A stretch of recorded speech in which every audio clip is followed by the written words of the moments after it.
Hello students, तो आज हम लोग नया चैप्टर शुरू करेंगे वेक्टर्स। हम लोगों ने जब motion in one dimension kinematics पढ़ा है तब हम लोगों ने वेक्टर्स को कई बार बीच बीच में यूज़ किया था, बट जस्ट वहाँ पर मैंने पढ़ाते हुए उतना ही बताया था जितना हमें उस चैप्टर में ज़रूरत थी। बट यहाँ पर अब हम लोग वेक्टर्स को डिटेल में पढ़ेंगे। We will start. मैंने कुछ डेफिनेशंस लिख रखी हैं, आप लोग इसे नोट डाउन कर सकते हो। We can start with What do you mean by scalar quantity? Scalar quantity एक ऐसी क्वांटिटी जिसको completely डिस्क्राइब करने के लिए, पूरी तरह से समझाने के लिए हमें सिर्फ और सिर्फ मैग्नीट्यूड चाहिए। No direction is required. ऐसी फिजिकल क्वांटिटी जिसके साथ कोई डायरेक्शन एसोसिएटेड नहीं होती, such physical quantity is called scalar quantity. No direction is associated with a quantity, only magnitude is sufficient to completely describe a quantity is called scalar quantity।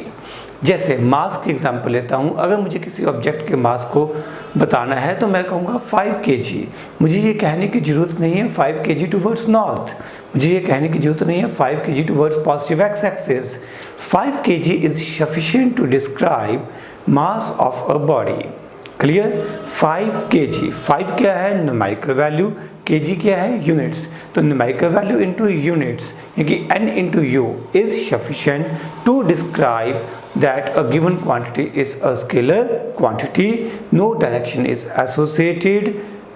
Clear? Mass के अलावा आप example speed, distance, kinetic energy वगैरह भी ले सकते हो। जब हम स्केलर क्वांटिटीज़ को डील करते हैं, उनकी एडिशन, सब्ट्रैक्शन, मल्टीप्लिकेशन, डिवीज़न करते हैं, तो आज तक जो हमने नॉर्मल अलजेब्रा पढ़ा है वही सफिशिएंट होता है। तो स्केलर क्वांटिटीज़ की कैलकुलेशन के लिए नॉर्मल अलजेब्रा या simple algebra is sufficient. Clear? इसमें हम plus, minus, multiply and divide भी कर सकते हैं। क्लियर? ओके, इसके बाद हमारे पास अगली जो टर्म है वो है वेक्टर क्वांटिटी। किस क्वांटिटी को वेक्टर कहा जाएगा? ऐसी क्वांटिटी जिसको डिस्क्राइब करने के लिए, जिसको कंप्लीटली समझने के लिए या समझाने के लिए हमें 3 शर्तों को पूरा करना जरूरी है। पहली, it should have magnitude. Second, it should have direction. And third, it should follow laws of vector algebra। ठीक है? Third, it should follow laws of vector algebra। बात को ध्यान से समझो।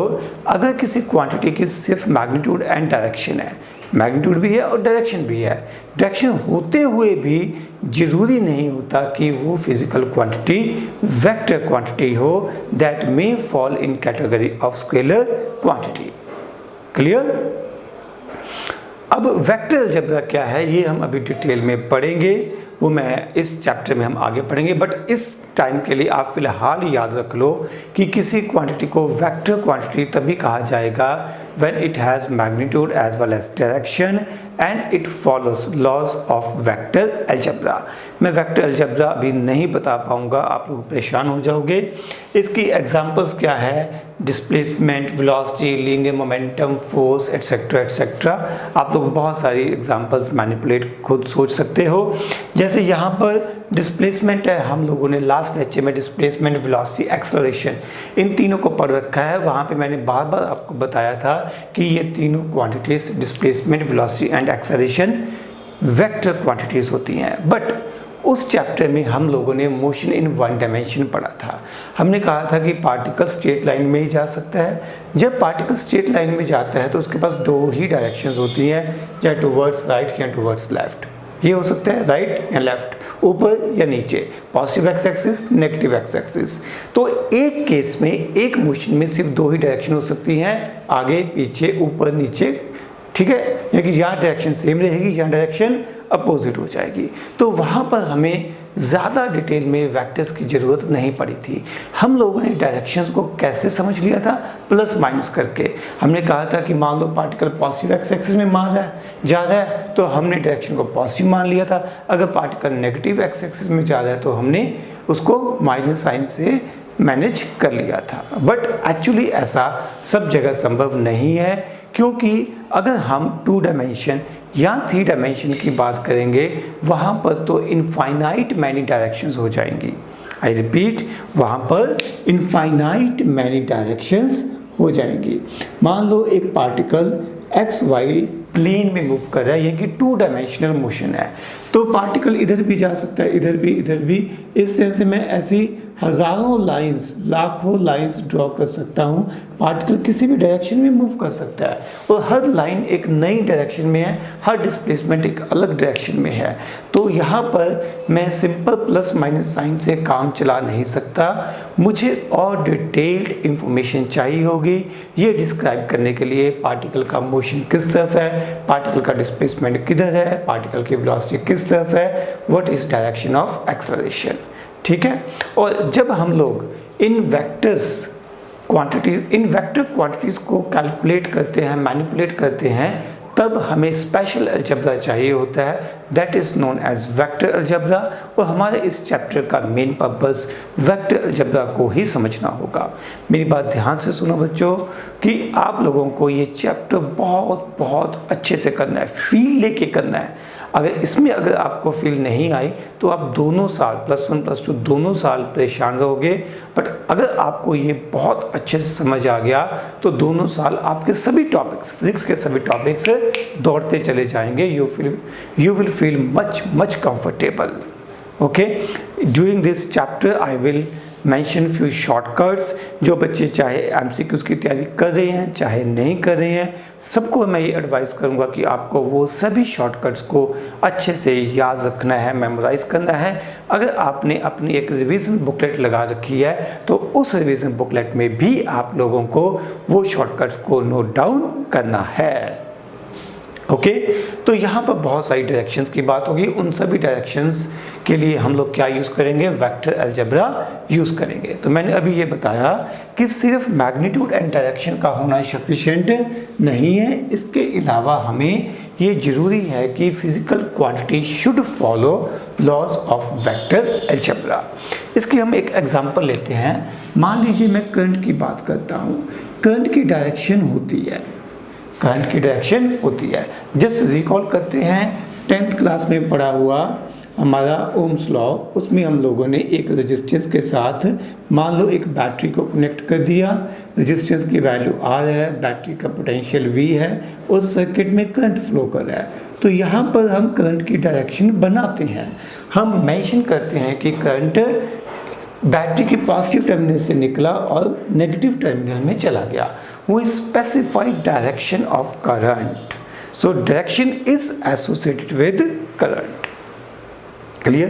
But still it is a scalar quantity because इसकी calculation के लिए, इसको ऐड सब्ट्रैक्ट करने के लिए हमें सिंपल अलजेब्रा चाहिए होता है, हमें वेक्टर अलजेब्रा की ज़रूरत नहीं होती। यानी कि जो करंट है वो laws of vector algebra follow नहीं करता। Any quantity that does not follow laws of vector algebra, although having direction, will not come under category of vector quantity. Current के केस में क्या होता है, हम 2 ही डायरेक्शन लेते हैं, या क्लॉकवाइज या एंटी क्लॉकवाइज।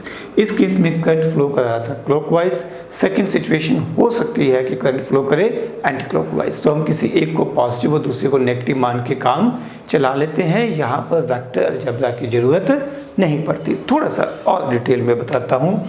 जैसे करंट यहाँ से इधर गया, इस वायर में गया, तो अगर मैं देखूँ डायरेक्शंस की टर्म्स में, ठीक है, तो पहले ये जा रहा था पॉजिटिव y एक्सिस में, अब ये जा रहा है पॉजिटिव x एक्सिस में। तो अगर मैं डायरेक्शंस के हिसाब से देखूंगा तो मैं कहूँगा भाई करंट तो चेंज हो गया क्योंकि इसकी डायरेक्शन चेंज हो गई है। बट जब हमें इसकी कैलकुलेशंस करनी होती है, इसको समझना होता है, तो हमें इस तरह की direction positive x positive y की ज़रूरत नहीं पड़ती। हमें सिर्फ ये देखना होता है क्या करंट सेम डायरेक्शन में है या करंट अपोजिट डायरेक्शन में है। मीन्स करंट की कैलकुलेशंस के लिए हमें वेक्टर अलजेब्रा की ज़रूरत नहीं पड़ती, इसलिए हम लोग करंट को स्केलर क्वांटिटी कंसीडर करते हैं। Is that okay? तो वेक्टर्स की डेफिनेशन हो गई। इसके बाद अगली डेफिनेशन आती है हमारे पास टेंसर क्वांटिटी।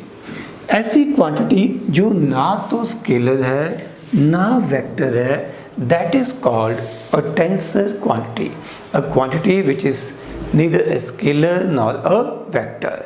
ठीक है, ना तो एग्जैक्टली सिंपल अलजेब्रा फॉलो करती है ना ही वेक्टर अलजेब्रा फॉलो करती है, that quantity comes under category of tensor quantity. Okay, इसमें होता क्या है? इसमें ये होता है कि वैल्यू अलग अलग डायरेक्शन में अलग अलग होती है। किसी फिजिकल क्वांटिटी की वैल्यू अलग अलग डायरेक्शन में अलग अलग होती है, but no direction is associated with that quantity, but no direction is associated with that quantity. Such quantities comes under category of tensor quantity। ठीक है, इसकी एग्जांपल्स हमारे पास मोमेंट ऑफ इनर्शिया हो सकता है। आप लोगों ने जब यूनिट्स एंड डायमेंशंस पढ़ा है तब आप लोगों ने मोमेंट ऑफ इनर्शिया पढ़ा था, आप लोगों ने स्ट्रेन पढ़ा था, स्ट्रेस पढ़ा था। एक बार रिकॉल करते हैं, स्ट्रेस के लिए डायमेंशन फॉर्मूला कौन सा था?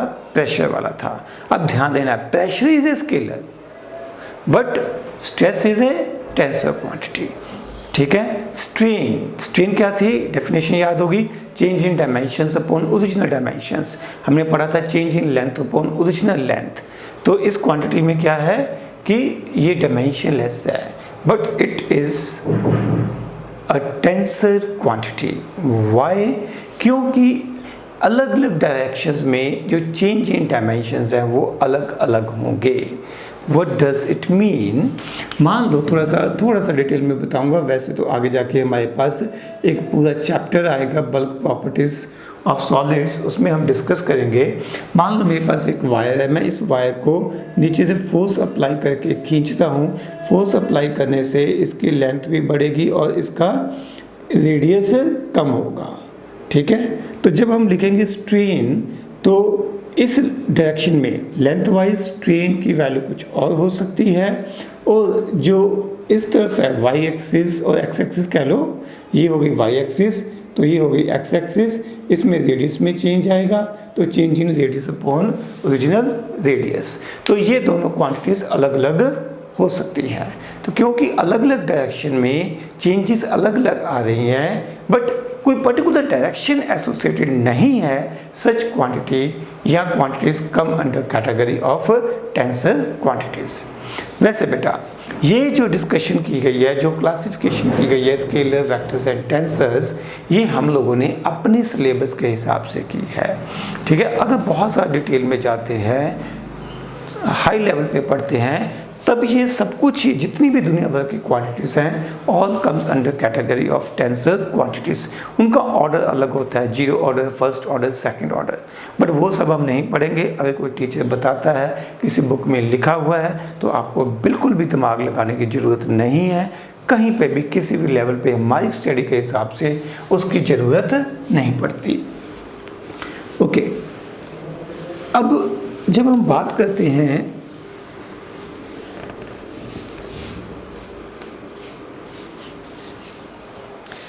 कि किसी क्वांटिटी को वेक्टर क्वांटिटी कहा जाएगा, तो फिज़िक्स में कुछ खास क्वांटिटीज़ हैं जिनको हमने अपनी मर्जी से, अपनी कन्वीनियंस के हिसाब से डायरेक्शन एसोसिएट कर रखी है। ऐसा करने से हमारी बहुत सारी कैलकुलेशंस, हमारी रिप्रेजेंटेशन ऑफ मैथमेटिकल रिलेशंस आसान हो जाती हैं। जैसे अगर मैं एग्जांपल लेता हूँ एरिया, आप लोगों ने आज तक एरिया को क्या पढ़ा है? स्केलर। कोई तुक्की नहीं बनती जितना हमने आज तक पढ़ा है कि मैं कहूँ कि इस ऑब्जेक्ट का area 10 metre square towards X axis है। ठीक है, area is 10 metre square, that's all. But physics में हम एरिया को डिफाइन करते हैं या कंसिडर करते हैं एज अ एरिया वेक्टर। +1 में आप लोग सिर्फ 1-2 जगह पे ही एरिया वेक्टर लेके चलोगे, यानी कि आप एरिया को एज ए वेक्टर क्वांटिटी लेके चलोगे। ठीक है, बट +2 में बहुत सारी जगह पे आपको एरिया को एज ए वेक्टर क्वांटिटी लेकर ही समझना पड़ेगा। अच्छा, अगर ये एरिया है, अगर ये एरिया एक वेक्टर क्वांटिटी है तो इसकी डायरेक्शन कैसे देखी जाती है? मान लो मेरे पास ये एक एरिया है, ठीक है, suppose length is 1 metre, breadth is 1 metre, तो एरिया मेरे पास कितना हो जाएगा, this is going to be 1 metre multiply by 1 metre means 1 metre square.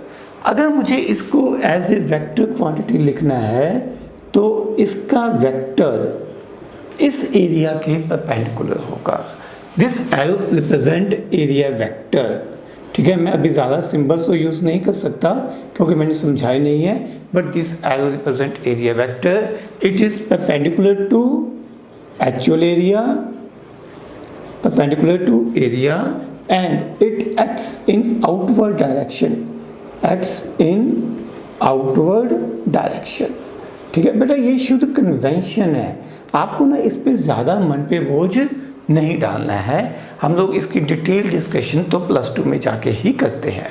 मैं ये आउटवर्ड डायरेक्शन को थोड़ा सा समझा देता हूँ। इसको समझाने के लिए मैं क्या करता हूँ, मैं यहाँ पर एक 3 डायमेंशनल बॉडी ले लेता हूँ। ठीक है, अब अगर मैं इस टॉप सरफेस के लिए एरिया वेक्टर लिखना चाहता हूँ तो ये एरिया वेक्टर जो यहाँ पे लिखा है ये बाहर की तरफ आएगा। देखो, परपेंडिकुलर डायरेक्शन में अंदर की तरफ भी हो सकता था और बाहर की तरफ भी, हमने किस तरफ लेना है, इन आउटवर्ड डायरेक्शन। सिमिलरली अगर मैं एक और एग्जांपल लूँ, अगर मैं इस सरफेस के लिए एरिया वेक्टर लिखना चाहूँ तो इसका एरिया वेक्टर इस तरफ आएगा।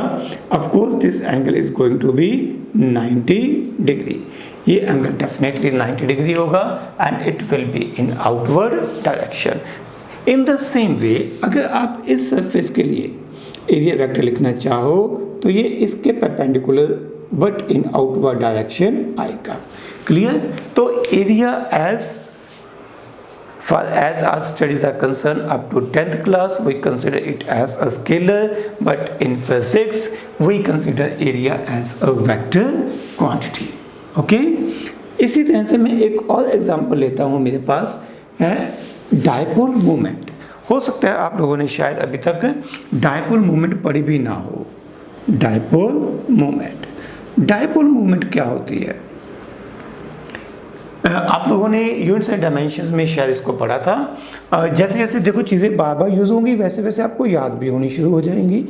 वहाँ पर मेरे ख्याल से आपको अच्छे से याद नहीं हुई होगी, थोड़ी सी अब ऐड ऑन हो जाएगी। मान लो मेरे पास 2 चार्जेस हैं, equal and opposite charges separated by certain distance. एक स्टैंडर्ड कन्वेंशन के हिसाब से इन दोनों के बीच का जो डिस्टेंस है उसको 2a से डिनोट करते हैं। वाई 2a +2 में पढ़ेंगे।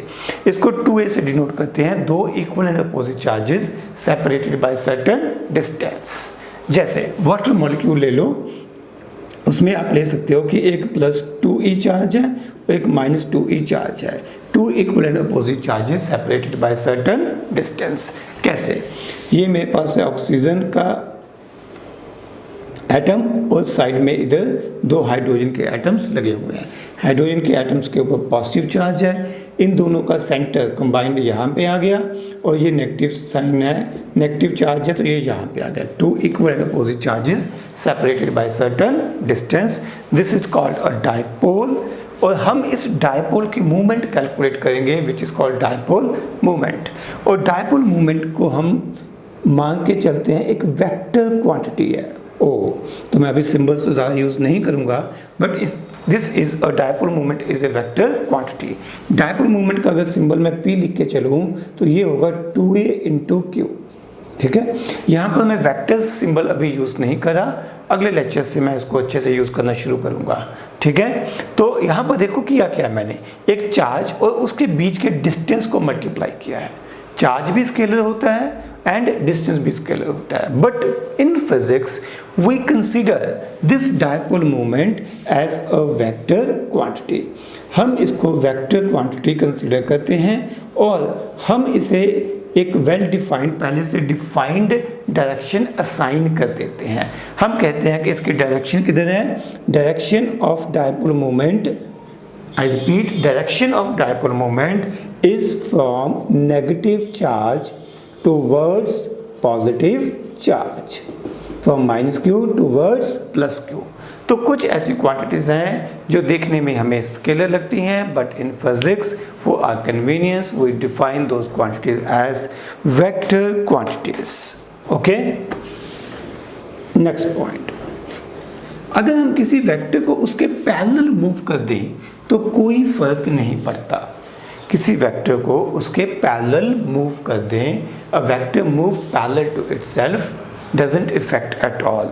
मीन्स मान लो कि मेरे पास अभी बहुत अच्छे से तो वेक्टर्स नहीं रिप्रेजेंट करने सिखाए। मान लो मेरे पास ये एक वेक्टर है, इसको मैं ऊपर नीचे आगे पीछे बट पैरेलल रखते हुए यहाँ से इधर इधर यहाँ पे ऐसे कहीं पे भी मूव कर दूँ तो इससे कोई फर्क नहीं पड़ता।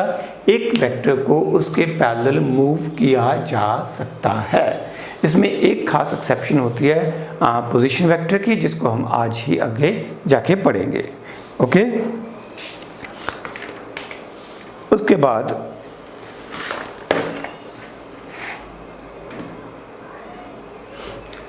है अगर हम किसी वेक्टर को रोटेट करते हैं एंड एंगल ऑफ रोटेशन 360 या उसके मल्टीपल के अलावा कुछ भी और है तो वो वेक्टर चेंज हो जाता है। देखो मेरे पास ये वेक्टर है, अगर मैं इसको 360 पे घुमाऊंगा तो ये वापस यहीं पे आ जाएगा, यानी कि ना इसकी डायरेक्शन चेंज होगी ना इसकी मैग्नीट्यूड। आई रिपीट, किसी वेक्टर के साथ क्या क्या एसोसिएटेड होता है? Magnitude and direction. तो अगर मैं इस वेक्टर को 360 डिग्री पे घुमाता हूँ, 360 डिग्री पे रोटेट करता हूँ तो वेक्टर पे कोई फर्क नहीं पड़ेगा। ठीक है, नो इफेक्ट या there will be no change in vector. ठीक है, अगर 360 पे एक बार घुमाऊँ, 2 बार घुमाऊँ, 10 बार घुमाऊँ, घूम के वापस वेक्टर ने उसी जगह पे आ जाना है। यानी कि चाहे 360 पे या 360 के इंटीग्रल मल्टीपल पे घुमाया जाए तो वेक्टर क्वांटिटी पे या वेक्टर पे कोई फर्क नहीं पड़ता। बट अगर मैं इसके अलावा किसी भी और एंगल पे घुमाता हूँ तो वेक्टर चेंज हो जाता है, क्योंकि उसकी डायरेक्शन चेंज हो जाती है। जैसे मेरे पास ये वेक्टर था, मान लो कि मैंने इसको घुमा दिया 30 डिग्री पे। अगर मैंने इस वेक्टर को 30 डिग्री पे एंटी क्लॉकवाइज घुमा दिया, ये देखो ये 30 डिग्री पे एंटी क्लॉकवाइज घुमा दिया तो अब ये वेक्टर इस तरफ हो गया। ठीक है, तो क्या इसकी डायरेक्शन चेंज हो गई? ये पहले इस तरफ पॉइंट आउट कर रहा था, अब ऊपर की तरफ पॉइंट आउट कर रहा है, तो नेचुरली इसकी डायरेक्शन में चेंज आ गया है। अगर डायरेक्शन में चेंज आ गया तो वेक्टर चेंज हो गया या वेक्टर क्वांटिटी चेंज हो गई। मीन्स अगर वेक्टर को रोटेट करते हुए कुछ भी चेंज नहीं लाना तो वो 360 या 360 के इंटीग्रल मल्टीपल से घुमाया जा सकता है, otherwise vector will change. Next we have representation of a vector. किसी वेक्टर को रिप्रेजेंट कैसे किया जाता है? किसी वेक्टर को रिप्रेजेंट करने के लिए हम लोग एक एरो यूज़ करते हैं। ये एरो दोनों चीज़ों को एक साथ बताता है, वेक्टर की magnitude as well as vector की डायरेक्शन। देखो जैसे मैं यहाँ पर समझाने के लिए एक एग्जांपल ले लेता हूँ। मैं कहता हूँ कि एक पार्टिकल इसी डायरेक्शन में मूव किया, सपोज 10 मीटर मूव किया। ठीक है, अब इस एरो की जो लेंथ है, this length gives magnitude. Length of arrow head या एरो लिख सकते हो, length of arrow gives magnitude of the physical quantity, magnitude of the physical quantity. तो ये लेंथ रिप्रेजेंट कर रही है 10 मीटर को। और ये जो एरो हेड है, ठीक है, इसको कहते हैं टेल। जो स्टार्टिंग पॉइंट है, जो एंडिंग पॉइंट है, उसको बोलते हैं हेड। ठीक है, तो डायरेक्शन किस तरफ है? From tail towards head. Direction of physical quantity represent can be represented from tail towards head. Length of arrow and direction of arrow is direction of physical quantity. Physical quantity. Don't worry, अभी मैं बहुत detail में इसको समझाने वाला हूँ। चलिए, जैसे मैंने एग्जांपल ली कि एक ऑब्जेक्ट ने डिस्प्लेसमेंट कवर किया 10 मीटर का along this direction। तो अगर मैं इस वेक्टर को, इस एरो को ए बी से डिनोट कर दूं तो जो ए बी है वो 10 मीटर को रिप्रेजेंट करेगी। मैंने बड़ा जोर लगाया ये कहने में रिप्रेजेंट करेगी। ये लेंथ 10 मीटर नहीं हो सकती, आप कॉपी पे ड्रॉ नहीं कर सकते, ठीक है। कई बार ये जो लेंथ है वो मीटर्स में होगी ही नहीं, ठीक है। जैसे एक ऑब्जेक्ट के ऊपर फोर्स लग रही है, 10 न्यूटन, तो ये जो लेंथ है, से लेंथ CD है, CD किसको रिप्रेजेंट करेगी? 10 न्यूटन को। CD है तो लेंथ है, बट ये किसको रिप्रेजेंट करेगी? Magnitude of vector. वेक्टर कौन सा है? Force vector. फोर्स वेक्टर की मैग्नीट्यूड को ये लेंथ रिप्रेजेंट करेगी। कैसे? अगर ऑब्जेक्ट A से B तक गया 10 मीटर तो ये लेंथ इतनी थी। अगर ऑब्जेक्ट मान लो 10 मीटर की जगह 5 मीटर जाता, 5 मीटर और आगे जाता, तो लेंथ इसका आधा हो जाती। तो ये मैं कह सकता हूँ ये 5 मीटर को रिप्रेजेंट करेगा। अगर ऑब्जेक्ट इससे और आधा यानी कि 2.5 मीटर जाता तो लेंथ मैं और छोटी कर देता और हाफ कर देता। यानी कि जितनी वेक्टर की लेंथ ज़्यादा होगी उतनी मैग्नीट्यूड ऑफ फिजिकल क्वांटिटी ज़्यादा होगी। मैं ये नहीं कह रहा कि डिस्प्लेसमेंट की वैल्यू ज़्यादा होगी, मैं ये कह रहा हूँ magnitude of given physical quantity. Physical quantity कोई भी हो सकती है, जैसे डिस्प्लेसमेंट, जैसे velocity, acceleration, force, momentum, impulse, कुछ भी हो सकती है। फिजिकल क्वांटिटी को उस वेक्टर की length of vector will represent magnitude of that physical quantity. एक और एग्जांपल ले लेते हैं। मान लो कि मेरे पास एक ऑब्जेक्ट है जिसकी वेलोसिटी मेरे पास है 10 मीटर पर second. I am just writing magnitude of velocity. अब दूसरा ऑब्जेक्ट है, उसकी वेलोसिटी है मेरे पास 20 मीटर पर सेकेंड। तो उसी कॉन्टेक्स्ट में, उसी क्वेश्चन में दूसरे पार्टिकल की वेलोसिटी को रिप्रेजेंट करने के लिए इसके कंपैरिजन में मैं लेंथ को डबल कर लूँगा। इसको अब मैं लिखूँगा 20 मीटर पर सेकेंड, ठीक है। देखो और बढ़िया से समझने के लिए, मान लो मैं 10 मीटर पर सेकंड को छोटे वेक्टर से रिप्रेजेंट करता तो 20 मीटर पर सेकंड इसका डबल हो जाता। मेन पॉइंट क्या है? स्केल। आपने इन दोनों वेक्टर्स को ऑन स्केल ड्रॉ करना है, ठीक है। मतलब फिजिक्स में हमें ऐसे नहीं होता कि स्केल लगा के, पॉइंट्स लगा के, सेंटीमीटर से मेजर करके ड्रॉ करना है। You should have an idea कि आपको लेंथ को बड़ा करके शो करना है, ठीक है। जैसे फॉर एग्जाम्पल है, अगर मैं ये कहूँ कि मैंने एज्यूम कर लिया 1 सेंटीमीटर रिप्रेजेंट्स 10 मीटर पर सेकेंड, 1 सेंटीमीटर रिप्रेजेंट्स 10 मीटर पर सेकेंड, तो नेचुरली ये जो 2 सेंटीमीटर है इट विल रिप्रेजेंट 20 मीटर पर सेकेंड।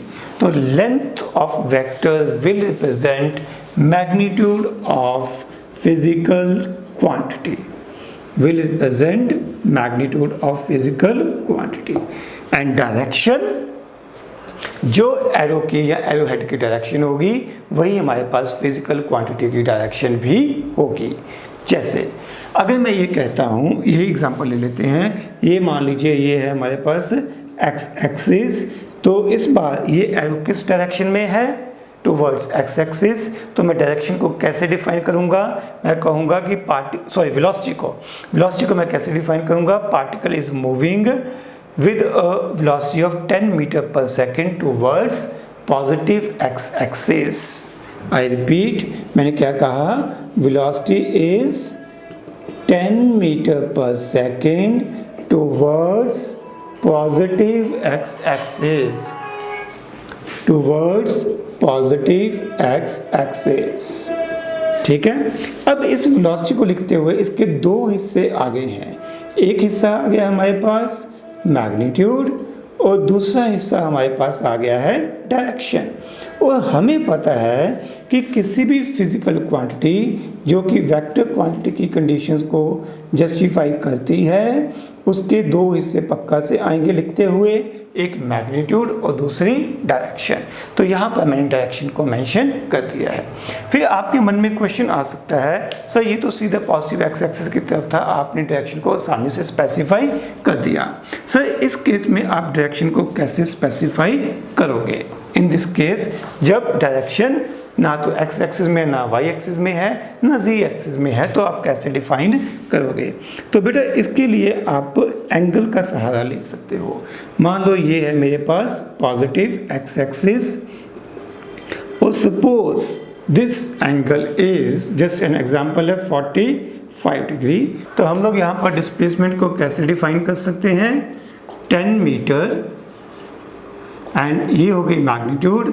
डायरेक्शन कैसे लिखोगे, 45 degree with positive direction of x axis in anti clockwise direction, in anti clockwise direction, यानी कि एक्स एक्सिस के साथ 45 डिग्री का एंगल बनाना है एंटी क्लॉकवाइज, क्योंकि एक्स एक्सिस के साथ तो 45 डिग्री एंगल इधर भी बन सकता था, बट ये डायरेक्शन थोड़ी ना है, ये डायरेक्शन नहीं है, तो इसलिए हमने क्या लिखा, मेंशन कर दिया इन एंटी क्लॉकवाइज आपको लेना है।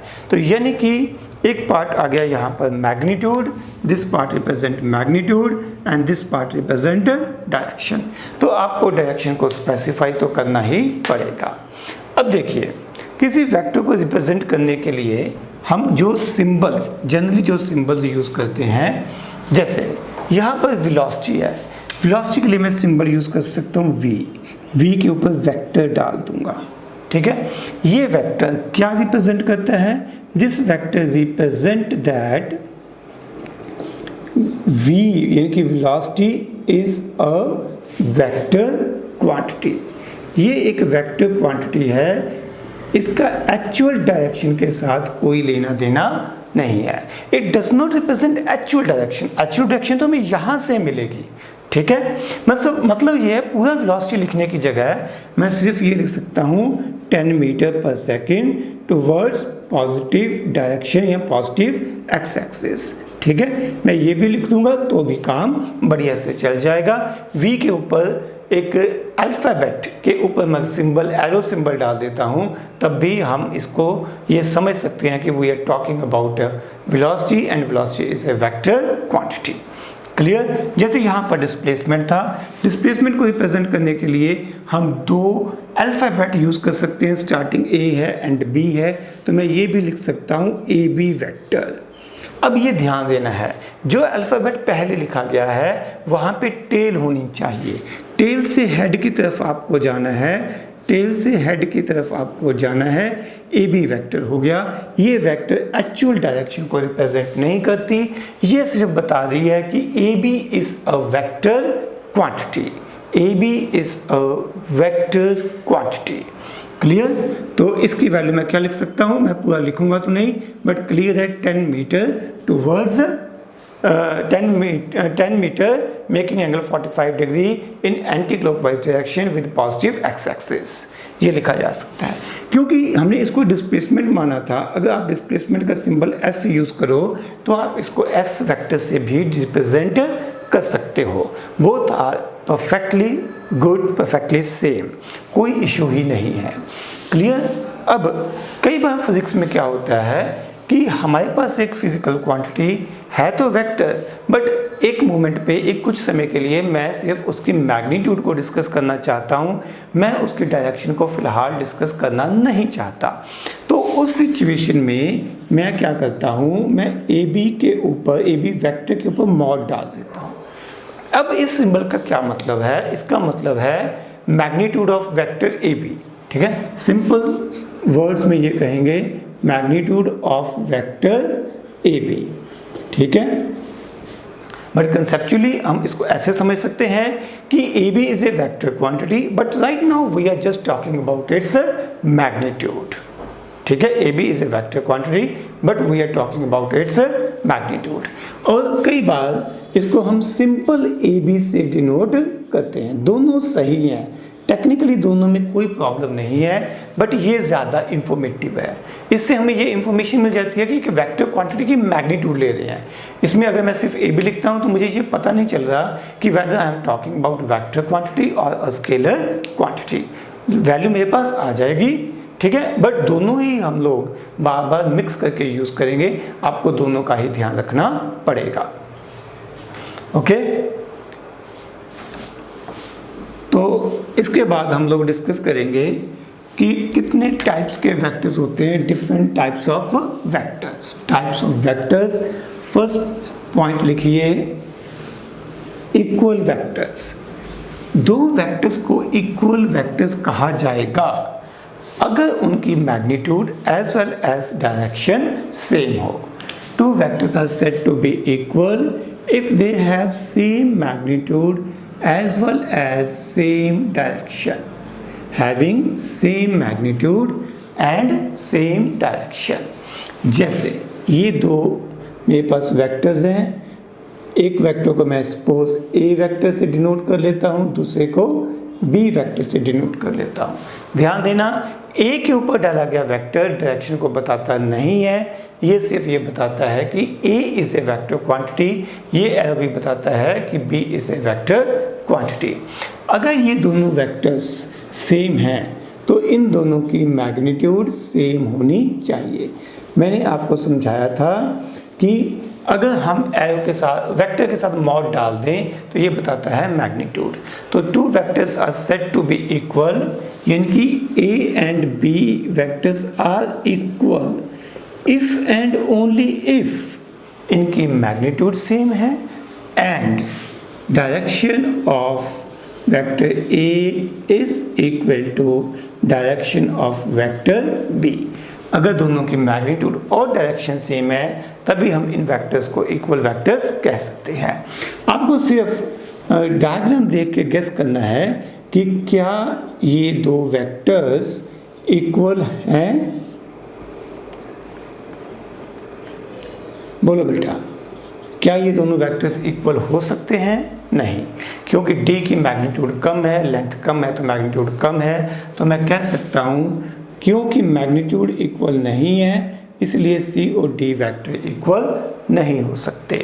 क्या मैं इन दो वेक्टर्स को जिनकी लेंथ बिल्कुल सेम है इनको इक्वल वेक्टर्स मान सकता हूँ? e एंड f को बिल्कुल भी नहीं। मैं मान लेता हूँ कि e वेक्टर की जो लेंथ है वो भी 5 यूनिट्स है और जो f वेक्टर है उसकी मैग्नीट्यूड भी 5 यूनिट है। क्या मैं इनको अभी भी इक्वल वेक्टर्स मान सकता हूँ? आंसर इज नो, क्योंकि इनकी डायरेक्शन सेम नहीं है, इनकी डायरेक्शन अलग अलग है। जब तक दो वेक्टर्स की मैग्नीट्यूड और डायरेक्शन दोनों सेम नहीं हो जाते तब तक वेक्टर्स इक्वल नहीं होंगे। इसका उल्टा भी ट्रू है, क्योंकि अगर दो वेक्टर्स की मैग्नीट्यूड सेम है, डायरेक्शन सेम है तो डेफिनेटली ये दोनों वेक्टर्स इक्वल वेक्टर्स ही होंगे। ओके, उसके बाद अगली डेफिनेशन अपने पास आती है नेगेटिव ऑफ ए वेक्टर। लिखो, नेगेटिव ऑफ ए वेक्टर। एक ऐसा वेक्टर जिसकी मैग्नीट्यूड गिवन वेक्टर के इक्वल है बट डायरेक्शन अपोजिट है। Magnitude is same but direction is opposite. A vector is negative of a given vector if it has same magnitude but having opposite direction। जैसे मान लीजिए मेरे पास ये एक वेक्टर A है, अगर मैं B वेक्टर यहाँ पे लिखना चाहूँ तो ये B वेक्टर को मैं A वेक्टर का नेगेटिव कहूँगा अगर A और B की मैग्नीट्यूड सेम है बट डायरेक्शन अपोजिट है। जैसे अगर मैं A वेक्टर को लिखूँ, सपोज दिस इज 10 न्यूटन, ठीक है, टूवर्ड्स पॉजिटिव एक्स एक्सिस, ये मैंने डायरेक्शन लिख दी towards positive X axis. And B vector को अगर मैं लिखूं 10 newton towards negative X axis, तो आप देख सकते हो यहाँ पर इन दोनों की मैग्नीट्यूड सेम है बट डायरेक्शन अपोजिट है। यही बात मैंने यहाँ पर डायग्रामेटिकली भी रिप्रेजेंट की है। तो these two vectors will be called negative of each other, या b is negative of a या a is negative of b। इसको आप ऐसे भी रिप्रेजेंट कर सकते हो, b is equal to negative of a। ठीक है, अगर आप याद करो अपने फर्स्ट इससे पिछले यूनिट में मोशन इन वन डायमेंशन में, तब हमने ये सिंबल माइनस साइन यूज़ किया था। अगर पार्टिकल एक्स एक्सिस में जा रहा है, पॉजिटिव एक्स एक्सिस में जा रहा है तो पॉजिटिव, अगर डायरेक्शन अपोजिट है तो माइनस। तो डायरेक्शन को उल्टा करने के लिए, अपोजिट करने के लिए हमने तब भी माइनस साइन यूज़ किया था। उम्मीद है कि नेगेटिव ऑफ वेक्टर आपको क्लियर होगा। एक सिंपल सी एग्जांपल ले लेते हैं। मान लो कि मैं ये पेन है, पेन को दोनों तरफ से पकड़ के खींच रहा हूँ, पेन मूव तो नहीं कर रहा, मैं दोनों तरफ से equal and opposite force apply कर रहा हूँ। तो अगर मैं ये कहूँ कि मेरे पास ये एक पेन है, इस पेन को मैं इधर राइट साइड में खींच रहा हूँ विद फोर्स F 1 और दूसरी तरफ से खींच रहा हूँ with force F2।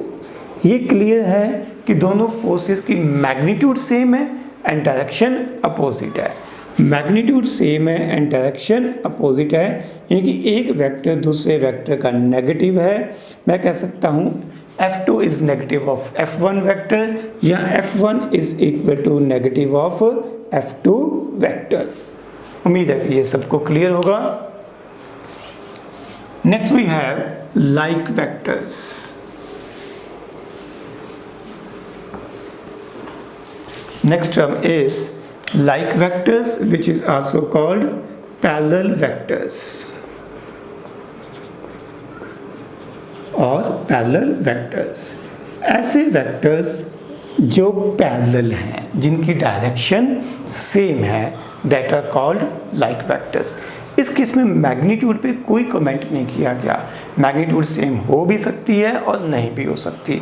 Main thing is direction must be same. जैसे ये वेक्टर ए हो गया और ये वेक्टर बी हो गया, ठीक है।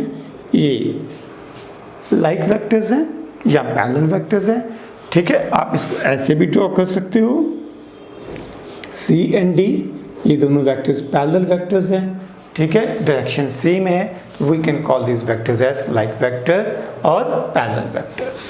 उसके बाद हमारे पास आते हैं अनलाइक वेक्टर्स। अपोजिट हो गए ऐसे वेक्टर्स जिनकी डायरेक्शन एक दूसरे से उलट है। मैग्नीट्यूड कुछ भी हो सकती है बट डायरेक्शन एक दूसरे से अपोजिट है। जैसे अगर ये वेक्टर मेरे पास ए है तो इससे अपोजिट ये मेरे पास वेक्टर बी हो जाएगा, ठीक है। मैग्नीट्यूड कुछ भी हो सकती है, ये वेक्टर सी हो जाएगा। मैं कह सकता हूँ A and C are unlike vectors. I can say that A and B are unlike vectors. But A B and C क्या होंगे, दोनों की डायरेक्शन सेम है, आर लाइक वेक्टर्स या पैरेलल वेक्टर्स। क्लियर। उसके बाद हमारे पास होते हैं इसी लाइन पे collinear vectors.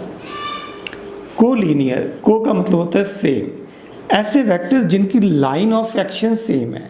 Line of action का मतलब है या तो वो पैरेलल है या एंटी पैरेलल है, ठीक है। कोलिनियर सेम लाइन का मतलब एग्जैक्टली ये जरूरी नहीं है कि सीधे एक ही लाइन में होने चाहिए, ठीक है। क्या हो सकते हैं, पैरेलल और एंटी पैरेलल। डायरेक्शन इंपॉर्टेंट है, मैग्नीट्यूड कुछ भी हो सकती है, मैग्नीट्यूड सेम भी हो सकती है और नहीं भी। A and B will be called collinear because they are in same line। Naturally उनकी डायरेक्शन सेम है, सेम लाइन कोलिनियर, तो ये तो पक्का से कोलिनियर है ही है। C and D क्योंकि ये पैरेलल वेक्टर्स हैं, ठीक है, इनकी डायरेक्शन तो सेम है ही है, इसलिए हम इनको भी कोलिनियर वेक्टर कहेंगे। E and F इनकी डायरेक्शन अपोजिट है, तो हम इनको भी कोलिनियर वेक्टर्स कहेंगे। यानी कि ऐसे वेक्टर्स जो या तो सेम लाइन के अलॉन्ग एक्ट करते हैं या पैरेलल है या एंटी पैरेलल है, that vectors are called collinear vectors. Is it okay. इसके बाद हमारे पास आते हैं को इनिशियल वेक्टर्स। को इनिशियल, को का मतलब है सेम, इनिशियल का मतलब है स्टार्ट। ऐसे वेक्टर्स जिनका स्टार्टिंग पॉइंट सेम है, एक ही जगह से जो शुरू होते हैं, दैट आर कॉल्ड को initial vectors. Vectors having same initial point are called co-initial vectors। ठीक है, ऐसे कोई भी वेक्टर्स हो सकते हैं जिनका स्टार्टिंग पॉइंट सेम है। I am taking here few vectors A, B, C, D, E. All vectors are starting from the same point, so all these vectors come under category of co-initial vectors। Similarly, we have coterminous vectors। coterminous vectors, terminus terminal point, ending point। ऐसे vectors जिनका and point same है, यानी कि ऐसे vectors जिनके head के ऊपर head है, जो ख़त्म एक ही जगह पे हो रहे हैं, जिनका एंड एक ही जगह पे हो रहा है, that are called coterminous vectors. Vectors having common end point are called coterminous vectors. इसके बाद है हमारे पास कोप्लेनर वेक्टर्स। कोप्लेनर वेक्टर्स, ऐसे वेक्टर्स जिनका प्लेन सेम है, ऐसे वेक्टर्स जो सेम प्लेन में लाई करते हैं, that are called coplanar. Same plane मतलब X Y plane, Y Z plane, X Z plane, like this. मान लो मेरे पास ये एक 3 डायमेंशनल डायग्राम है, कोऑर्डिनेट फ्रेम है ओ एक्स वाई जी। तो जितने भी वेक्टर्स इस एक्स वाई प्लेन में होंगे, मान लो ये वेक्टर है ए, ये है वेक्टर बी, ये है वेक्टर सी, ठीक है, A B C all are coplanar vectors. सिर्फ एक ही शर्त है कि सभी एक ही प्लेन में होने चाहिए, 2 डायमेंशन प्लेन में होने चाहिए। ऐसे ही आप यहाँ पर कुछ वेक्टर्स ले सकते हो डी ई एफ, ठीक है। इन सभी का ABC का प्लेन कौन सा था? XY plane. अगर मैं यहाँ पर D, E एंड F इन तीनों की बात करूँगा, ये भी कोप्लेनर है और इनका प्लेन ऑफ एक्शन कहाँ पे है, किस प्लेन में लाई करते हैं? ये XZ प्लेन में लाई करते हैं। ऐसे वेक्टर्स जो सेम प्लेन में एक्ट करते हैं, that are called coplanar vectors. Non coplanar vectors, ऐसे वेक्टर्स जिनका प्लेन सेम नहीं है, that are called no coplanar vectors. जैसे मान लीजिए मेरे पास एक वेक्टर यहाँ पे है, ठीक है, दूसरा वेक्टर इधर है, vector A, vector B and C, this is vector C, ये जो आउटवर्ड डायरेक्शन में है। अब इन तीनों वेक्टर्स को एक सिंगल प्लेन में ड्रॉ नहीं किया जा सकता, ठीक है। थर्ड जो सी वेक्टर ये बाहर को है, इसको मैं ड्रॉ तो नहीं कर पाऊंगा, पर डायग्राम में थोड़ा सा ऐसे बना देता हूँ, आपको समझना अलग से पड़ेगा, ठीक है ना। ये अगर एक्स एक्सिस में है, सपोज ये वाई एक्सिस में है, तो आप ये कह सकते हो कि ये जी एक्सिस में है, तो ये बाहर की तरफ है। अगर ये बाहर की तरफ है तो ये तीनों वेक्टर्स सेम प्लेन में लाई नहीं करेंगे, इसलिए हम इनको नॉन कोप्लेनर वेक्टर्स कहेंगे। क्लियर? इसके बाद हमारे पास आता है नल वेक्टर या zero vector. Next term is null vector और ज़ीरो वेक्टर। नल वेक्टर और ज़ीरो वेक्टर, ऐसा वेक्टर जिसकी मैग्नीट्यूड 0 है, a vector having 0 magnitude and arbitrary direction, 0 magnitude and arbitrary direction is called null vector और a zero vector. यहाँ पर ये arbitrary direction क्या है? कुछ भी मनगढ़ंत कुछ भी सोच लो वो डायरेक्शन है। अगर हम डायरेक्शन ही कुछ भी सोच सकते हैं तो फिर उसको वेक्टर होने का फ़ायदा क्या है? समझते हैं। मैं ये कहता हूँ कि मेरे पास एक बॉडी है जिसके ऊपर 2 फोर्सेस लग रही हैं, 10 newton towards right and 10 newton towards left, ठीक है। तो अब इस बॉडी के ऊपर नेट फोर्स कितनी होगी? Force is a vector quantity, ये आपको पता है। फोर्स वेक्टर है, इसके लिए डायरेक्शन इम्पॉर्टेंट है। यहाँ पर हमारे पास 2 फोर्सेस लग रही हैं, एक 10 न्यूटन टूवर्ड्स राइट, एक 10 न्यूटन टूवर्ड्स लेफ्ट।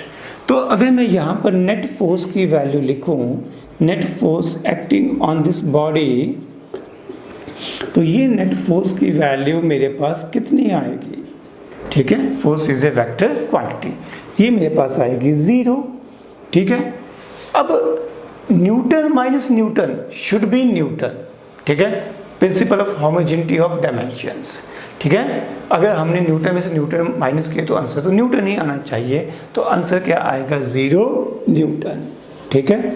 या मैं इसको सिंपली ऐसे लिख सकता था 0 न्यूटन, ये हो जाता। बट अब कंसर्न क्या है कि डायरेक्शन क्या है इसकी? किसी बॉडी के ऊपर 0 न्यूटन फोर्स लग रही है, यानी फोर्स तो लग ही नहीं रही है, आप डायरेक्शन जो मर्जी ले लो, doesn't matter. Getting my point? आप डायरेक्शन कुछ भी ले सकते हो, उस केस में डायरेक्शन की कोई इंपॉर्टेंस ही नहीं रहेगी जब मैग्नीट्यूड की वैल्यू 0 हो जाएगी। इसलिए हम इसको ज़ीरो वेक्टर कहते हैं, a vector having 0 magnitude and having arbitrary direction. तो कंसेप्ट क्या है? अगर हमारे पास डायरेक्शन नहीं है डायरेक्शन आर्बिट्रेरी है तो उस केस में हमें फ़ायदा क्या है जीरो वेक्टर लेने का? To complete vector algebra. ऐसा संभव नहीं है, force minus force is something zero, ठीक है। Vector minus vector is non vector, ऐसा पॉसिबल नहीं है, ठीक है।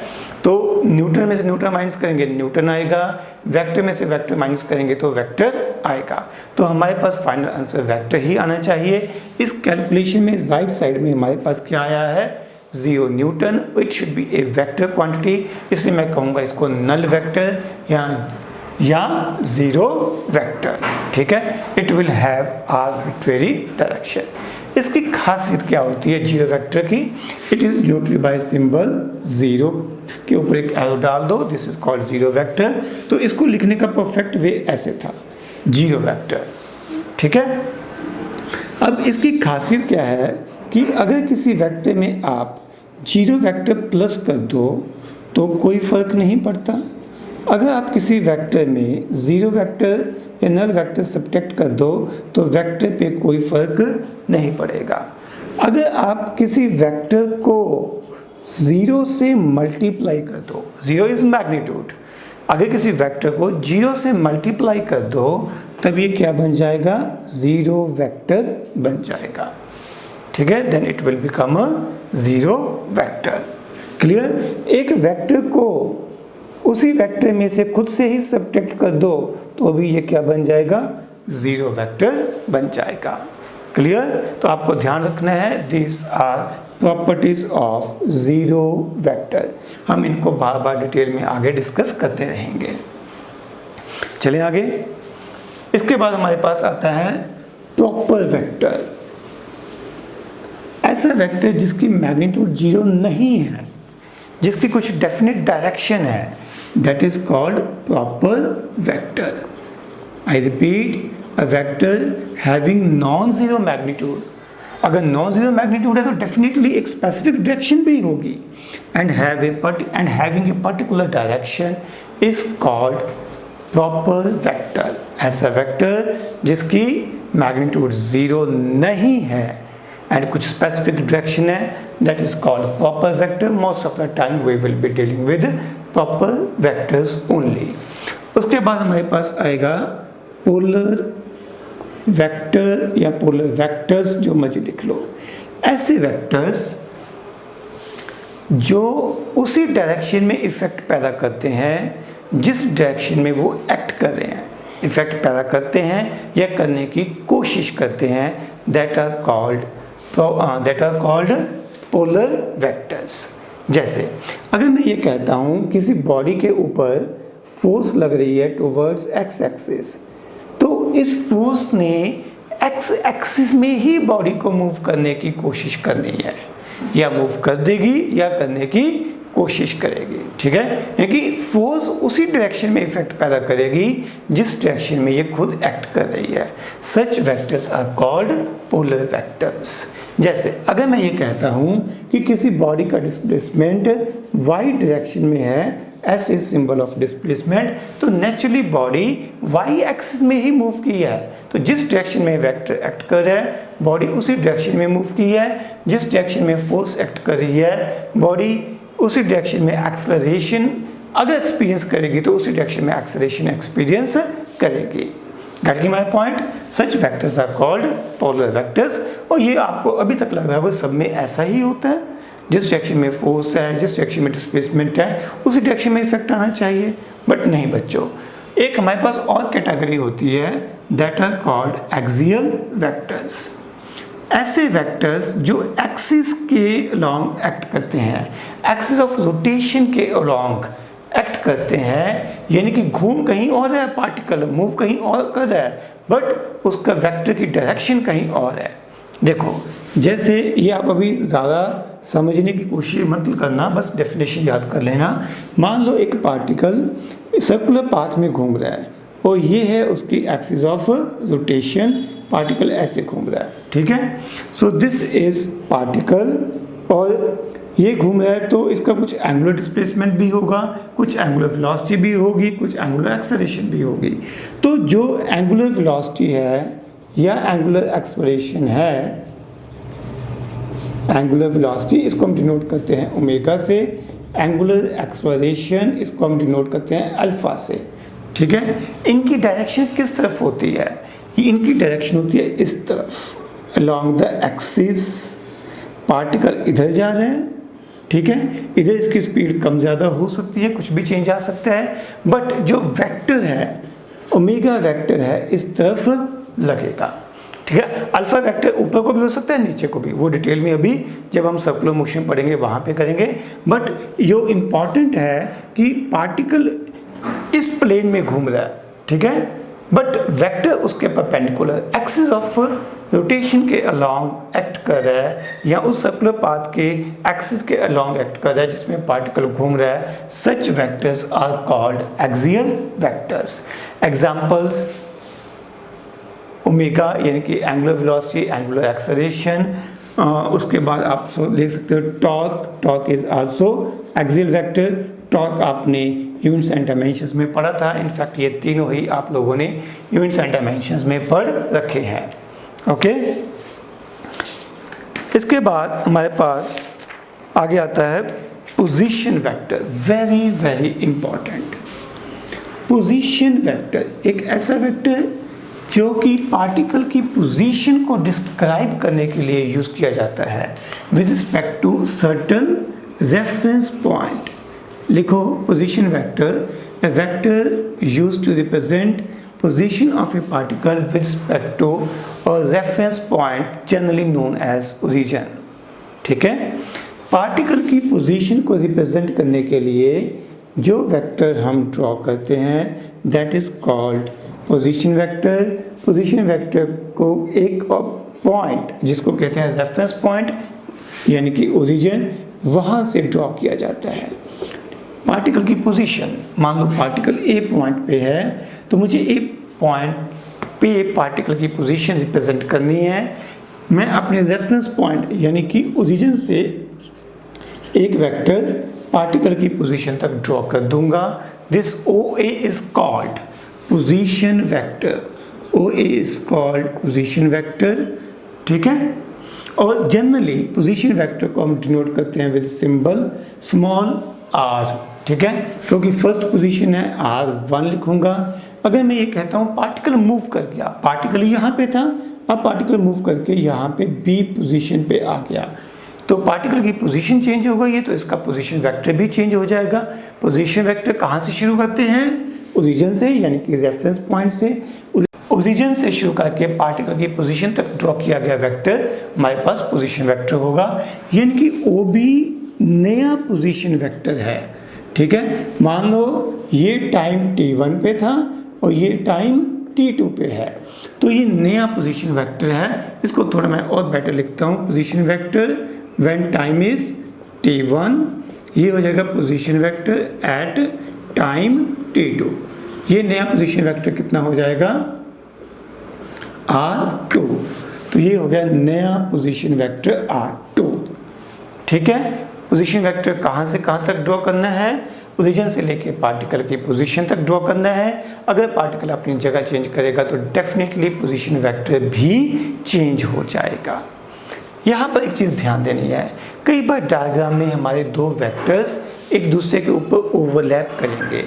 वेक्टर्स में ओवरलैप, वेक्टर्स में overlap, but that does not signify that particle collide कर गए हैं। that does not signify that particles collide।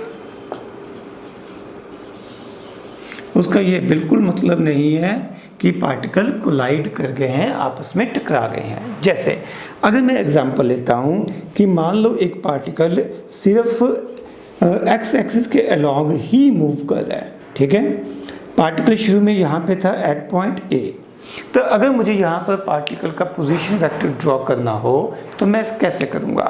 Origin से लेके पार्टिकल की पोजीशन तक ड्रॉ किया गया वेक्टर, ओरिजिन से लेके पार्टिकल की पोजीशन तक ड्रॉ किया गया वेक्टर, ओरिजिन एक्सिस 0 a तक पार्टिकल की पोजीशन तक ड्रॉ किया गया vector, this represent position vector. यानी कि यही सिचुएशन हो गई r1 is position vector when time is t1। अब पार्टिकल मूव कर गया a से b तक। जब पार्टिकल b पॉइंट पे पहुंचा, टाइम हो गया t2, पार्टिकल की पोजीशन चेंज हो गई है, इसलिए इसका पोजीशन वेक्टर भी चेंज हो जाएगा। यानी कि अब पोजीशन वेक्टर कौन सा आएगा, o से लेके b तक। पहले OA था, अब O से लेके B तक, O से लेके B तक ये नया पोजीशन वेक्टर हो गया R2। अब अगर आप OB वेक्टर को देखो तो OB वेक्टर में इतना हिस्सा OA के साथ ओवरलैप कर रहा है, करने दो, डजेंट मैटर। दो वेक्टर्स की ओवरलैपिंग ये नहीं बताते कि पार्टिकल्स कोलाइड कर रहे हैं। यहाँ तो पार्टिकल था ही है, किसने कोलाइड क्या करना है। तो ये अलग अलग टाइम्स पे ड्रॉ किए गए वेक्टर्स हैं, मीन्स वेक्टर्स में ओवरलैप, डजेंट मैटर। आपको अलग अलग लेके उनको सोच के समझ के करना है। क्लियर जी। अब हमारे पास है displacement vector. Displacement vector, displacement vector की सिंपल सी डेफिनेशन है, क्या थी, कहाँ से कहाँ तक, initial position to final position. A vector drawn from initial position to final position is called displacement vector. Initial position इस डायग्राम में कौन सी थी, A, फाइनल पोजीशन कौन सी है, B। तो इनिशियल पोजीशन से फाइनल पोजीशन तक ड्रॉ किया गया vector, this is called displacement vector. Vector drawn from initial position to final position is called displacement vector. और इसकी कैलकुलेशन करनी हो in terms of position vector तो अपने पास देसी जुगाड़ होता है। How to calculate displacement vector, final position minus initial position. ठीक है, ये कि final position vector minus initial position vector. ठीक है, फाइनल पोजीशन वेक्टर कौन सा था, R2, इनिशियल पोजीशन वेक्टर कौन सा है, R1।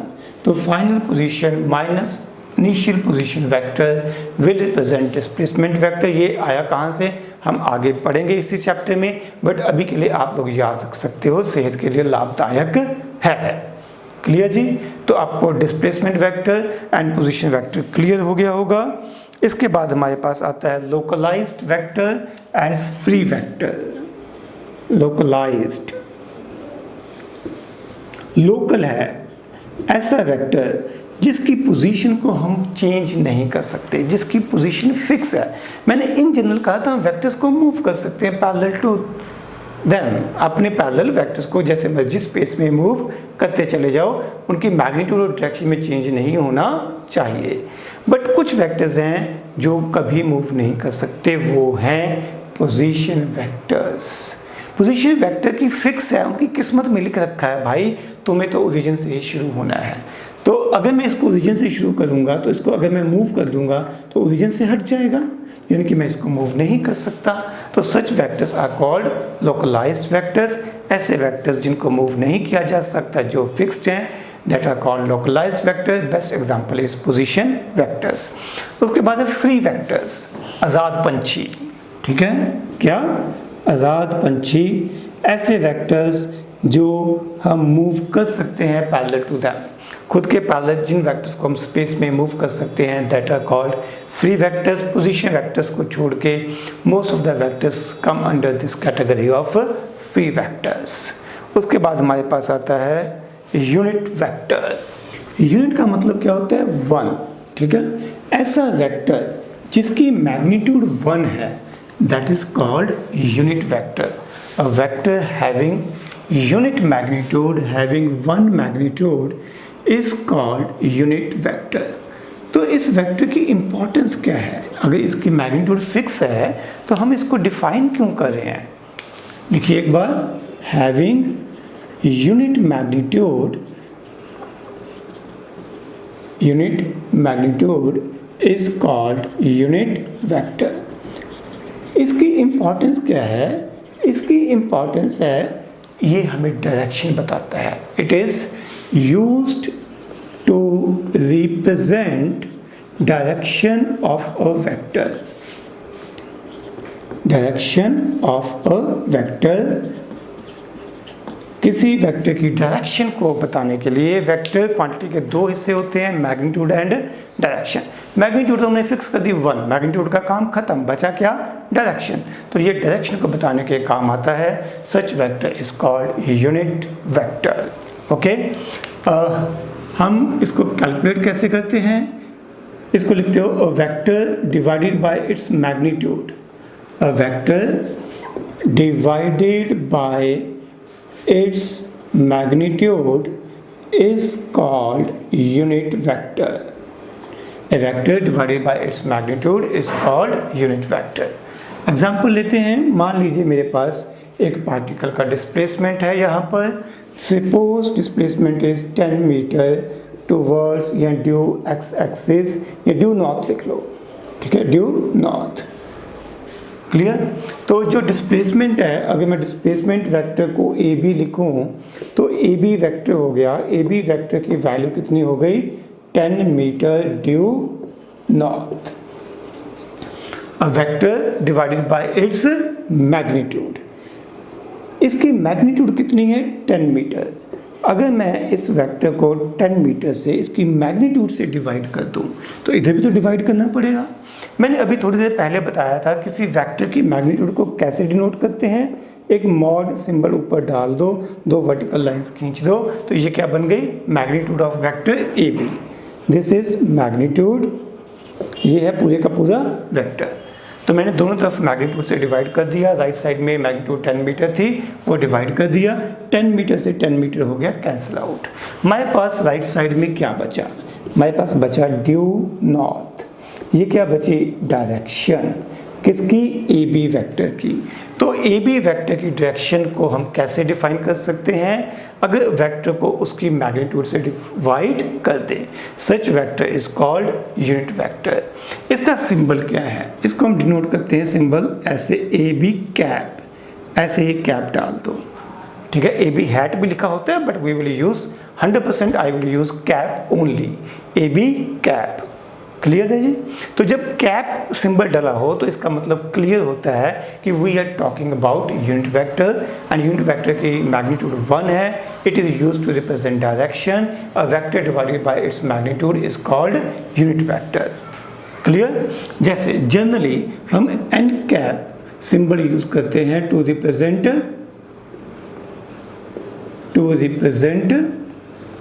यूनिट वेक्टर, ठीक है, बट ये कोई फिक्स रूल नहीं है। जैसे अब ये भी मैंने ए बी कैप यूज किया था, परफेक्ट है। मान लो मेरे पास एक वेक्टर है एफ, ठीक है, जिसकी वैल्यू कितनी है, मुझे क्वेश्चन में गिवन है 10 न्यूटन ड्यू ईस्ट। मेरी मर्जी है, मैं इस साइड को ईस्ट मान लूँ, ईस्ट मान लूँ। तो अगर मुझे एफ कैप लिखना है, एफ कैप का मतलब unit vector of F vector, तो ये क्या होगा, इसकी डायरेक्शन क्या हो जाएगी, due east. Clear.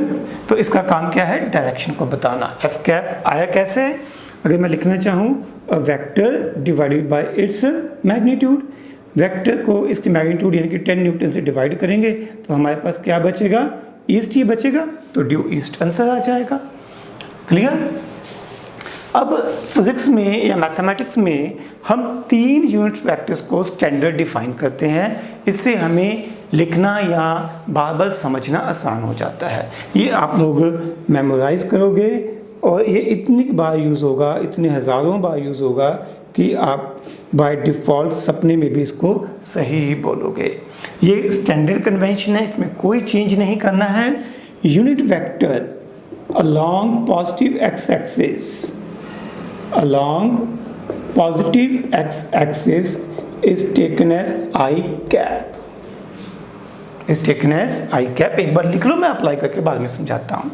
Unit vector along positive y-axis is taken as j cap, unit vector along positive z-axis is taken as k cap।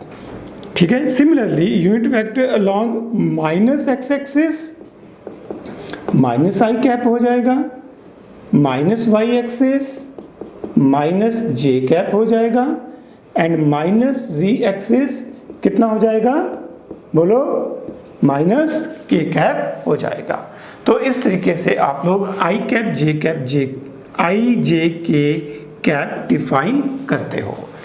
Positive X axis के along आई cap, positive Y axis के along जे cap, positive जी axis के along के cap हो जाएगा। इसका फायदा क्या है, इंपॉर्टेंस क्या है? अगर मैं कहता हूं पार्टिकल 10 मीटर चला towards positive X axis, 10 metre towards positive X axis, मुझे इतना बड़ा लिखना नहीं पड़ेगा, मैं सीधा लिख सकता हूं 10 मीटर आई कैप। आई कैप का मतलब ही क्या है? Unit vector along positive X axis. इससे मेरी कैलकुलेशन में लिखने का टाइम सेव होता है, समझ भी ज़्यादा आएगा। ठीक है, तो अगर कोई पार्टिकल चला टुवर्ड्स वाई एक्सिस तो मैं क्या लिखूंगा? 10 मीटर चला टुवर्ड्स वाई एक्सिस, क्या लिखूंगा? जे कैप लिखूंगा। अगर मैं कह रहा हूं किसी बॉडी के ऊपर फोर्स लग रही है 20 न्यूटन टुवर्ड्स नेगेटिव जी एक्सिस, 20 न्यूटन टुवर्ड्स नेगेटिव जी एक्सिस यानी कि माइनस के कैप, ये आ गई मैग्नीट्यूड और ये आ गई direction. So this is important of I, J and K cap. Diagram में हम यहाँ पे ऐसे रिप्रेजेंट कर सकते हैं, this is I cap, X axis के along unit vector J cap and Z axis के along unit vector K cap represent किया जा सकता है। इसके बाद हमारे पास आ गया रिजल्टेंट वेक्टर। रिजल्टेंट एक ऐसा वेक्टर जो कि वही इफेक्ट पैदा करता है जो कि दो या दो से ज़्यादा वेक्टर्स मिलके पैदा करते हैं। Resultant vector is a vector which produces same effect as is produced by two और more vectors together. Resultant vector is a vector या is a single vector which produces same effect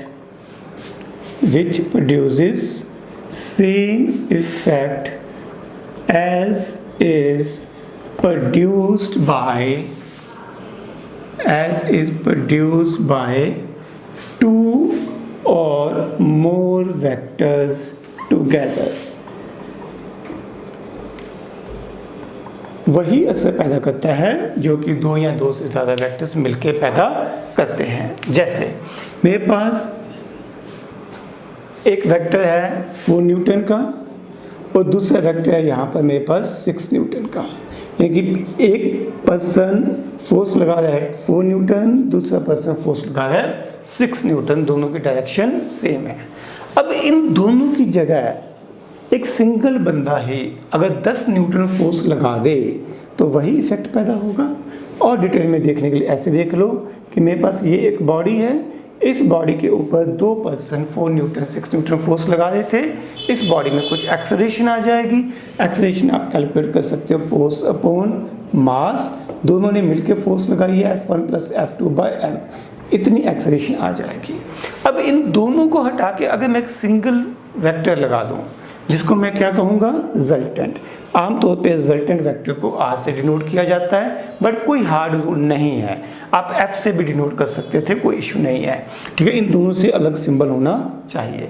ये vector वही effect पैदा कर रहा है जो ये दोनों मिलके पैदा कर रहे हैं।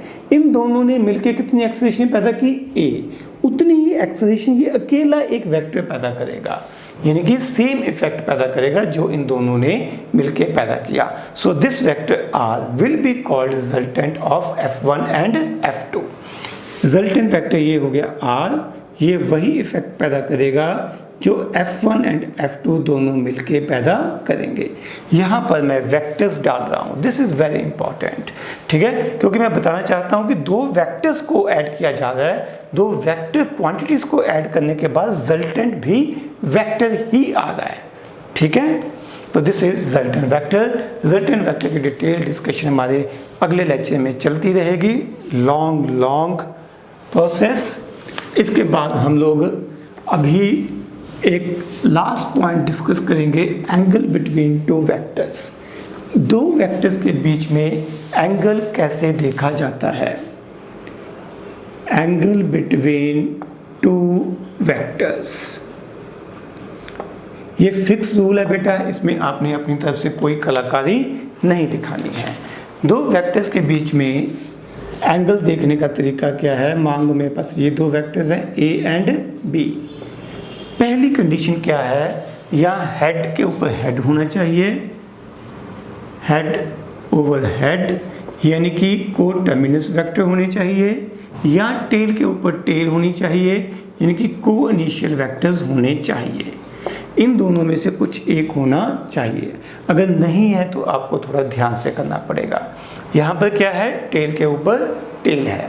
अगर टेल के ऊपर टेल है तो मैं कैलकुलेशन कर सकता हूँ, ये सेकंड कंडीशन अप्लाई हो सकती है। अब इन दो वेक्टर्स के बीच में दो जगह से एंगल लिखा जा सकता है, एक θ1 और एक θ2। इनमें से छोटा एंगल कौन सा है, θ1। तो we will take θ1, smaller angle between vector A and B. यानी कि दो कंडीशंस हैं, एक तो छोटे वाला एंगल लेना है, दूसरा एंगल लेना तब है जब टेल के ऊपर टेल हो या हेड के ऊपर हेड हो। क्लियर? यानी कि कभी भी ये एंगल जो है ये 180 डिग्री से ज़्यादा तो हो ही नहीं सकता। सोच के देख लो, ये वेक्टर ए है, ये इधर एंगल है सपोज 179 डिग्री, ठीक है। ये एंगल तो 181 डिग्री हो जाएगा। उसके बाद अगर मैं ये बिल्कुल सीधा कर दूं तो ये एंगल कितना हो जाएगा, 180 डिग्री। क्लियर? इस केस में आप चाहे एंगल ऊपर से लो चाहे नीचे से लो, स्मॉलर एंगल का कोई इश्यू नहीं है, एंगल सेम हो जाएगा। बट जैसे ही आप इस एंगल को बढ़ाते हो, ऐसे कर देते हो, वैसे ही अब आपको ये नीचे से एंगल लेना है। क्लियर? क्योंकि अब ये एंगल बड़े वाला हो जाएगा और हमारा रूल क्या है, we should take smaller of the angle between two vectors, smaller of the angle between two vectors when tail is over tail और हेड इज ओवर हेड।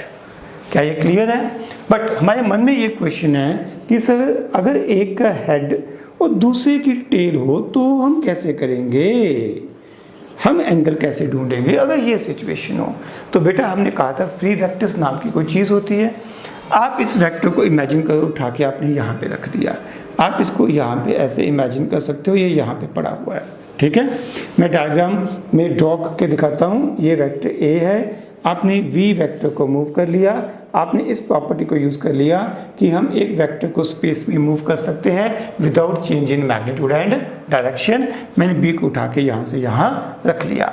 अब टेल के ऊपर टेल आ गई, अब मुझे एंगल ढूंढने में कोई दिक्कत नहीं है। Smaller of the angle between two vectors, smaller of the angle between two vectors. Check करने के लिए कि आपको मेरी बात समझ में आ रही है या नहीं, मैं यहाँ पर कुछ वेक्टर्स ड्रॉ करता हूँ। ओके, ये मेरे पास एक इक्विलेटरल ट्रायंगल है। What is this? Equilateral triangle. Equilateral triangle का मतलब है कि सभी साइड सेम है। अगर आप ये बीच वाले एंगल देखोगे तो सभी एंगल कितने आएंगे, 60 डिग्री। तो सभी एंगल सेम है, तो इसका मतलब सभी वेक्टर्स की लेंथ भी सेम होगी।